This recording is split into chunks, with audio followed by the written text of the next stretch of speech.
providing unique reporting on markets and companies since 1990. This is the Korelin Economics Report. Hey, welcome in segment 7. But back to Politics 100%. I'm chatting right now with a new guest. His name is Professor Steve Nemerovski. Steve was a 30-year veteran working in politics. He's an author of Third Party, which is a series of novels about how to solve the political dysfunction crisis in America. Formerly a professor at Columbia University, and is currently teaching a political course at UCLA. Steve, I got to tell you, we're going to get along really well because we both agree that politics in the United States right now is totally non-functional. All of our listeners are going to be looking to run you down because they agree 100%. I'm curious, just kind of starting out here, how dysfunctional do you feel that politics is in our country right now? And we're talking, of course, pretty much on the federal level. It's as dysfunctional as it's ever been. It gets worse every day. And Al, as you and I are talking right now, in another room, I got a television set where they're trying to figure out if they're going to shut down the government. Yeah. And I have to tell you, it's totally fabricated. This is a made-up disaster waiting to happen, and both sides relish in this disaster. And we've been going through this debt crisis disaster off and on for the last dozen years. Again, it's totally manufactured, and it's the epitome of dysfunction in government. Steve, I got to ask you, when you talk about totally manufactured, I mean, numbers are numbers, income statements are income statements, balance sheets are balance sheets. The U.S. government is, for all practical purposes, broke. I think you'd have to agree with that. I think $20 trillion plus qualifies as being broke, yes. I do too. And this is manufactured, in my opinion, not for any other reason other than total irresponsibility on the part of our leaders. Any comments? Well, the thing that's interesting about the debt vote, and I didn't know this until just recently, is when the federal government passes their budget, all they do is really pass a spending plan. Mm-hmm. And the debt vote they put in years ago, I don't know the whole history of it, so every once in a while they say, how much in the hole are we, and should we actually look at it right now and think of fixing something? So they force this vote to occur periodically. The reality is when the vote comes up, they actually never fix anything. They never say, as you said, we're $20 trillion in the hole, how do we stop that? The conversation becomes, whichever party is in power, how do we keep the government running because we have to take the vote?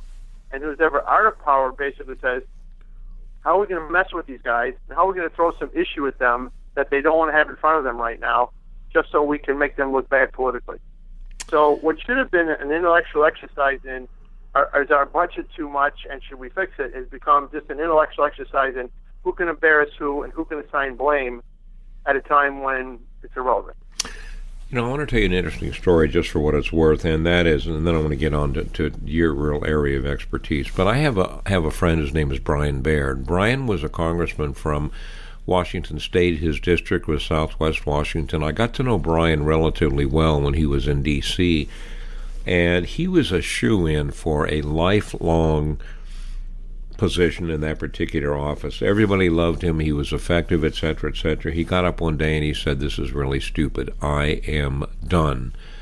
And I was asking him in retrospect, I said, why did you simply quit like that, Brian? And he said, purely and simply, Al, because I'm here to tell you Washington is dysfunctional, and if you really want to get something done, it ain't going to happen back in Washington, D.C. No, it's not. And which your premise there, which is what I write about a lot, is we have a system of what I call incumbency protection, where 90+% of these people are going to keep their job, no matter how bad they're at their job. How many other professions can you be as bad as these people are and still keep your job? I can't think of any. You know, having been self-employed my entire life, all I can say is if I didn't produce, my family didn't eat. That's not the case with politicians.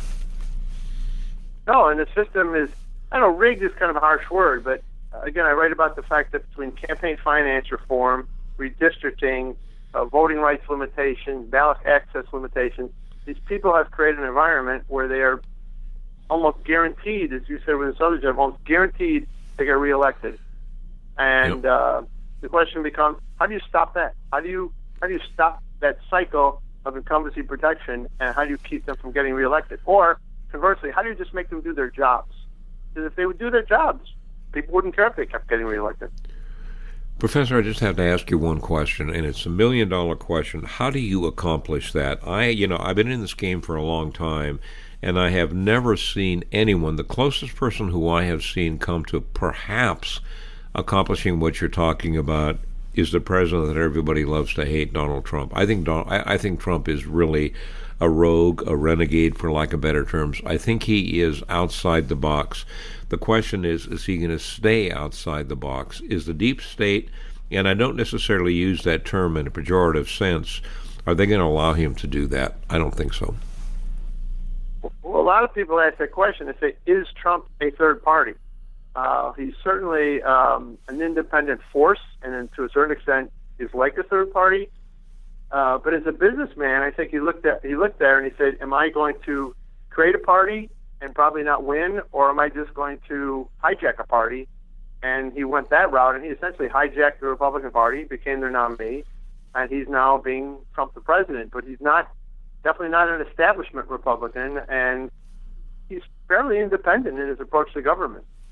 I think he's very independent in his approach to government, and I applaud the guy, aside from one thing, as you and I were chatting off mic, and that is, I think as a communicator, he's absolutely terrible. And I would have to say, in that particular office, you have to be a very effective communicator. I want to get into more politics here in our next segment, some specific politics, but let's talk a little bit about your books, Third Party, the series of novels. Tell us about those, will you? Well, my theory is, how are you going to disrupt this cycle of incumbency protection? How are you going to get to a place where these people just don't depend on keeping their jobs, make them do their jobs? And there's a lot of good work being done out there in many arenas, but to me, the way you make them do their jobs is you have to let them think they could lose their jobs. And the way that can happen is you have to have a third party. People said you can't have a third party, and I don't think a third party can happen overnight. But what my books do is they create a roadmap. In other words, if you actually wanted to have a third party and you wanted to get there, what would that roadmap look like? And I have certain basics that I bring people back to, one of which is I think you have to start as local of a level as possible. When the Tea Party was jumping in, they went right to the congressional level. Right. And they deliberately decided, again, we're going to stay within the confines of the Republican Party. Part of what I write about is if you want to start a third party and build on something, you don't start at the highest level, you start at a local level or perhaps the state level. And the simple notion here, and other people have been writing about this lately, is if you have government, and let's say there's 100 seats in the legislature, you might only have, your third party might only have to capture 5 seats. But by doing so, if they keep the Republicans and the Democrats, either party, from having a majority, they by definition have control with those 5 seats. And that's the theory. Start local and get enough seats so that you can keep either party from having a majority. And once you've done that, you now control the dialogue.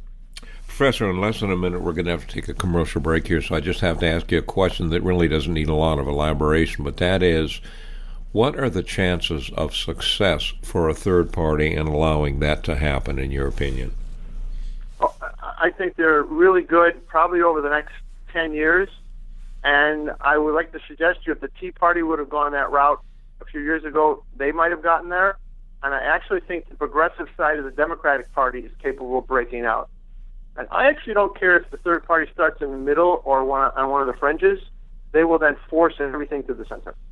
Well, I have to tell you, the idea of a third party, I think, is the solution, and for all the reasons you gave, so that neither one of the major parties initially really has a majority position. Having said that, going to be right back with Professor Steven Nemerovski, going to talk a little bit about specific political issues. Stick around.